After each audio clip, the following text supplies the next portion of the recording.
عورت کی خوبی، عورت کا حسن اور اللہ کی نگاہ میں عورت کا مقام کب ہے؟ جب وہ شوہر کی فرما بردار ہو اور جینون جگہوں پر اور جینون احکامات میں اس کی مخالفت نہ کرنے والی ہو۔ نبی صلی اللہ علیہ وسلم نے فرمایا، بہترین بیوی وہ ہے جس کی طرف تم دیکھو تو وہ تمہیں خوش کر دے، جب تم اسے کسی بات کا حکم دو تو بجا لائے، اور تمہاری عدم موجودگی میں تمہارے مال اور اپنی ذات کی حفاظت کرے۔ تو ہمیں ایسی بہترین عورت بن کے دکھانا ہے۔ رسول اللہ صلی اللہ علیہ وسلم نے فرمایا، اللہ تعالیٰ اس عورت کی طرف نظر رحمت سے نہیں دیکھتا جو خاوند کی شکر گزاری نہیں کرتی، حالانکہ وہ اس سے بے نیاز نہیں ہو سکتی، اس کے بغیر رہ بھی نہیں سکتی، لیکن جب وہ ہوتا ہے تو اس سے وہ صرف لڑائی کرتی رہتی اور گلے شکوے کرتی رہتی، کمپلینٹس، ہر چیز میں کمپلینٹس۔ تو شوہر بھی چاہے اس کے پاس کتنی بھی جسمانی طاقت ہے یا مالی طور پر بہت سٹیبل ہے، وہ انسان ہے، وہ ہیومن بینگ ہے، وہ بھولتا بھی ہے، وہ غلطی بھی کرتا ہے، تو ایسی چیزوں کو اگنور کر دینا چاہیے۔ ہمیشہ گنتی کر کے رکھیں کہ اس کے احسانات کتنے ہیں اور اس کی غلطیاں کتنی ہیں، اگر وہ برابر ہوں تو بھی شکر گزار رہیں، اور اگر اس کی نیکیاں یا احسانات زیادہ ہوں اور غلطیاں کم ہوں تو غلطیوں کی بنا پر اس کی ناشکری نہیں کریں۔ تو آپ نے خصوصاً اپنے ہسبینڈس کو تھینک یو بولنا ہے، لکھ لیجئے، اور جو ابھی نہیں بول سکتے وہ آئندہ زندگی کے لیے لکھ لیں، دلوں میں لکھ لیں کہ شوہر کے شکر گزار رہنا ہے۔ اور یہ شکر گزاری آپ کے اپنے اندر اور آپ کے گھر میں اور آپ کے تعلقات میں خوشگواری پیدا کر دے گی۔ آپ دیکھیں گے کہ وہ شاید منتظر ہوں اس بات کے کہ کسی وقت آپ خوش ہو جائیں ان سے، کیونکہ آپ دیکھیں وہ آپ کو خوش کرنے کی کوشش میں لگے رہتے ہیں، اور آپ جب خوش نہیں ہوتی تو بےچارے وہ بھی ناخوش ہو جاتے ہیں۔ تو جب آپ خوش ہوں گے تو آپ کو دیکھ کر وہ دگنے خوش ہو جائیں گے، جب وہ دگنے خوش ہوں گے تو آپ تگنی خوش ہو جائیں گے، اور یوں خوشیوں کا سلسلہ بڑھ جائے گا۔ پھر اسی طرح عورت کے اوپر یہ بھی لازم ہے کہ وہ اس طریقے پر رہے کہ شوہر دیکھے تو خوش ہو جائے، یعنی بیوی کا حال حلیہ، اس کا اٹھنا بیٹھنا، بات کرنے کا انداز، معاملہ کرنے کا انداز، یہ شوہر کے لیے ایک اٹریکشن کا باعث ہو۔ یعنی اگر شوہر کو کسی خاص قسم کا لباس پسند ہے تو ایز لانگ ایز وہ شریعت کی حد کے اندر ہے تو عورت کو وہ پہننا چاہیے۔ اگر کہیں جانے کی بات ہے یا گھر کو کسی خاص انداز میں رکھنے، یا کوئی شادی شدہ زندگی میں بہت سارے معاملات باہم ایک دوسرے کے ساتھ مل کے کیے جا رہے ہوتے ہیں، تو ایسی تمام چیزوں میں شوہر کے ساتھ تعاون اور اس کی مدد اور اس کو خوش کرنا جو ہے وہ لازم ہے۔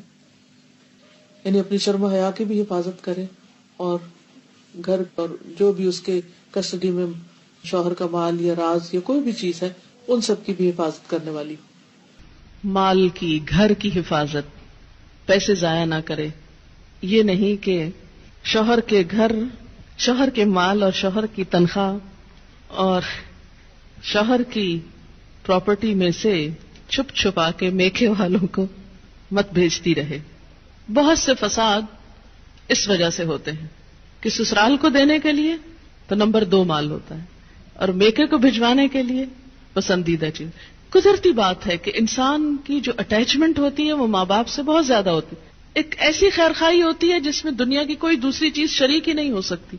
ظاہر ہے جنہوں نے جنم دیا، جنہوں نے پالا پوسا، ان کے ساتھ محبت اور خیرخواہی کیسے نہ ہو، وہ تو ہوگی، لیکن اس کی بھی حدود ہیں، وہ حد سے آگے نہیں بڑھنی چاہیے کہ شوہر کما کے لائے اور ہر وقت عورت شکوہ کرے، پورا ہی نہیں پڑتا، ہوتا ہی نہیں، ہے ہی نہیں، یہ بھی نہیں، وہ بھی نہیں، وہ بھی نہیں، اور پیسے بٹورتی چلی جائے اور ادھر سے چھپ چھپا کے دوسری طرف دیتی چلی جائے۔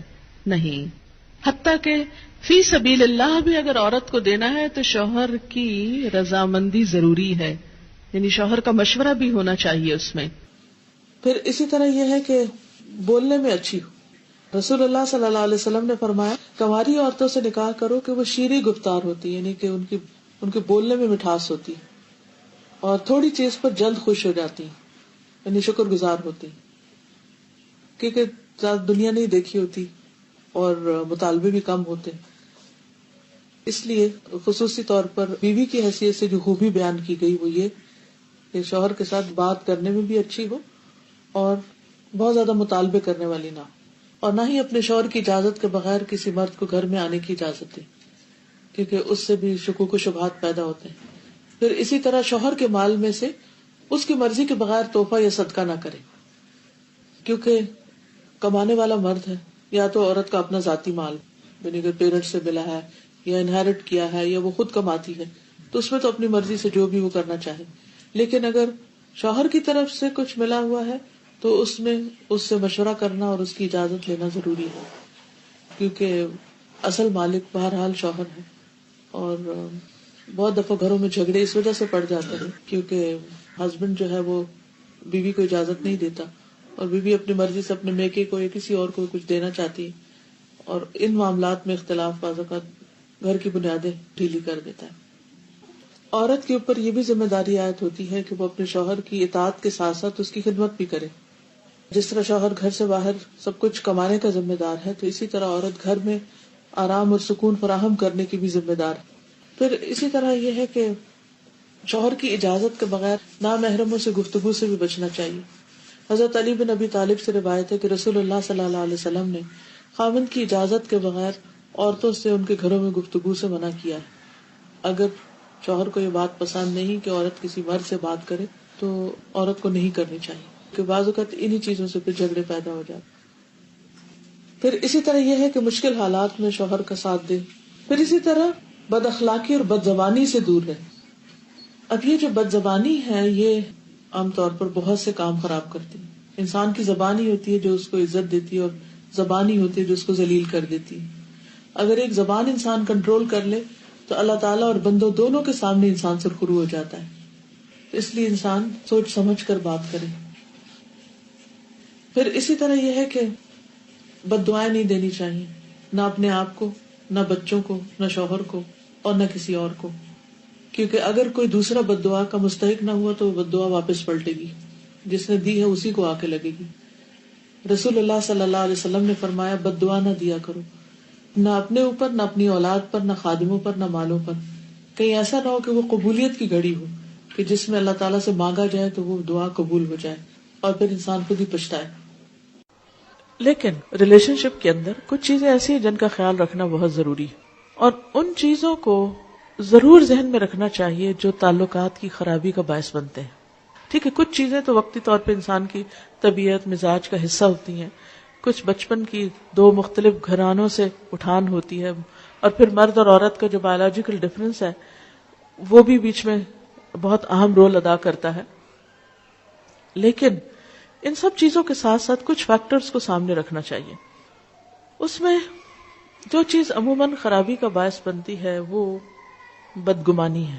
جب کسی پہ شک ہونے لگتا ہے تو وہ شک انسان کو ختم کر دیتا ہے، انسان کا چین لوٹ لیتا ہے. ہسبینڈ وائف کے درمیان محبت کو قائم رکھنے والی چیز اعتماد ہے.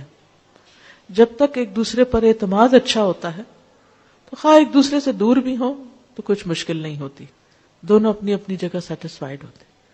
لیکن قریب رہ کے بھی اگر بد اعتمادی کی فضا آ جائے، شک آ جائے تو خوشیاں ختم ہو جاتی ہیں. اس لیے حد الوسع یہ کوشش کرنی چاہیے کہ ان کاموں سے بچا جائے جو ایک دوسرے کو پسند نہیں. جو چیزیں ہسبینڈ کو پسند نہیں، بیوی کو ان سے بچنا چاہیے. اسی طرح بد اعتمادی اعتماد کے ساتھ ساتھ تنگ نظری سے بچنا چاہیے، نیرو مائنڈڈ نہیں ہونا چاہیے، اور ایک دوسرے کے ساتھ ایک دوسرے کی چھوٹی چھوٹی بات کو مائنڈ نہیں کر لینا چاہیے. کیونکہ بعض اوقات جب شادی ہوتی ہے تو دونوں میں سے کسی ایک کی یا دونوں طرف کی ایک پوزیسو ایٹیٹیوڈ جو ہوتا ہے کہ بس دوسرے شخص کا سب کچھ ہی میرا ہے. اور جب ہم دوسرے سے محبت کرتے ہیں یا محبت کا اظہار کرتے ہیں تو پھر ہم کیا چاہتے ہیں کہ یہ شخص بس اب کسی اور کی طرف توجہ نہ کرے. اگر شوہر ہے تو اگر وہ ماں سے بھی بات کرے گا تو بیوی کو کھلنے لگتا ہے کہ ماں کا سر ماتھا کیوں چوم رہا ہے. اگر بہن بھائیوں سے بھی بات کرتا ہے تو وہ بھی بعض اوقات برا لگنے لگتا ہے. یہ تنگ نظری نہیں ہونی چاہیے، دل کھلا ہونا چاہیے. جو محبت میں آپ کا حصہ ہے وہ آپ کا ہے، بیوی کی جگہ اور کوئی نہیں ہو سکتا. لیکن یہ بھی یاد رکھیے کہ جس ماں نے تکلیف اٹھا کے جنم دیا ہے اور سالوں سال دعائیں مانگ مانگ کے اس کو پالا ہے اور بڑا کیا ہے اور اس منزل تک پہنچایا ہے کہ جب وہ کامیابی کے ایک اعلیٰ منزل کو پہنچا تو اب آپ کے ساتھ اس کا ریلیشن شپ ہو رہا ہے، تو جس نے یہ ساری منزلیں طے کی ہیں اس کا حق اپنی جگہ ہے. اس حق کو کبھی فراموش نہیں کرنا چاہیے، بلکہ شوہر کی مدد کرنی چاہیے کہ وہ اپنی ماں کا خیال رکھ سکے اور اس کا ساتھ دینا چاہیے. اگر وہ کسی قسم کی کمی کوتاہی کر رہا ہے تو ایک اچھی بیوی کی خوبی یہ ہے کہ وہ اس کو توجہ دلائے کہ تمہاری ماں تمہارا انتظار کر رہی ہے. پھر کچھ اور چیزیں ہیں کہ جن کی وجہ سے تعلقات اچھے نہیں ہوتے، اور وہ ہیں ڈسفنکشنل کمیونیکیشن، اچھی کمیونیکیشن کا نہ ہونا. کامیاب شادی کے لیے ہسبینڈ وائف کی کمیونیکیشن کا اچھا ہونا بہت ضروری ہے. اور اگر ابھی تک ہم نے کمیونیکیشن کے گر یا سکلز نہیں سیکھے تو ہم میں سے ہر ایک کو سیکھنے چاہیے. کچھ انسان کے دل کی ضروریات ہوتی، یہاں ایمان ہونا چاہیے، اسپرچولیٹی ہونی چاہیے. کچھ اس کے پیٹ کی ضرورت ہے، اس کو کھانا کھانا ہے. تو آپ صرف شوہر سے کسی شیکسپیئر کے اوپر باتیں کر کر کے اس کو راضی نہیں کر سکتے کہ آپ نے بہت کچھ پڑھا ہوا تو آپ اس کو روز ایک نئی کہانی سنانے لگتے ہیں. اس سے وہ خوش نہیں ہوگا جب تک آپ کھانا اچھا نہیں دیں گے. اور پھر اسی طرح شادی کا اصل مقصد کیا؟ ہسبینڈ وائف کی سیکشل نیڈز بھی ہیں. اب اگر آپ کھانا بھی اچھا پکا رہے ہیں اور آپ باتیں بھی بہت اچھے کر رہے ہیں اور بڑے اسپرچل بھی ہیں، بڑے ایمان ہے آپ کے اندر، لیکن ہسبینڈ اگر آپ کو بلاتا ہے تو آپ موڈ آف کر لیتے ہیں اور اس کی ضرورت پوری نہیں کرتے، یا اس کے ساتھ محبت سے پیش نہیں آتے، یا اپنی محبت شو نہیں کرتے، تو بھی غلط بات ہے، ریلیجسلی بھی غلط بات ہے. تو یہ چیز بھی بعض اوقات جھگڑوں اور فساد کا باعث بنتی. ٹھیک ہے، انسان کے موڈ اپ اینڈ ڈاؤن ہوتا ہے، کبھی دل نہیں بھی چاہتا، لیکن اس وقت انسان یہی سوچے کہ اگر میرے اندر کسی چیز کی طلب ہو اور کوئی اور مجھے پریونٹ کر دے اس سے، تو پھر میرا کیا ہوگا؟ تو اس وقت مجھے اگر نہیں بھی ضرورت اور ہسبینڈ کی ایک ضرورت ہے تو دونوں کے درمیان جب ہی نبھے گی نا جب ایک دوسرے کی ضروریات کا خیال رکھیں گے. تو جب انسان کبھی اپنے من کو مار کے دوسرے کو خوش کر دیتا تو اللہ تعالیٰ اس کے عوض اس کو اس سے بڑی خوشی عطا کرتا ہے. تو ان چیزوں کا خیال رکھنا ضروری ہے. پھر اسی طرح یہ ہے کہ بے تکلف ہو لیکن شاؤٹ نہیں کریں ایک دوسرے پر. احترام اپنی جگہ قائم رہے، کیونکہ چیخ چلا کے بات کرنا، دور سے شاؤٹ کرنا، اس سے بھی ایک دوسرے کے لیے بعض اوقات دل جو ہے وہ ایک دوسرے سے تنگ ہونے لگتے ہیں.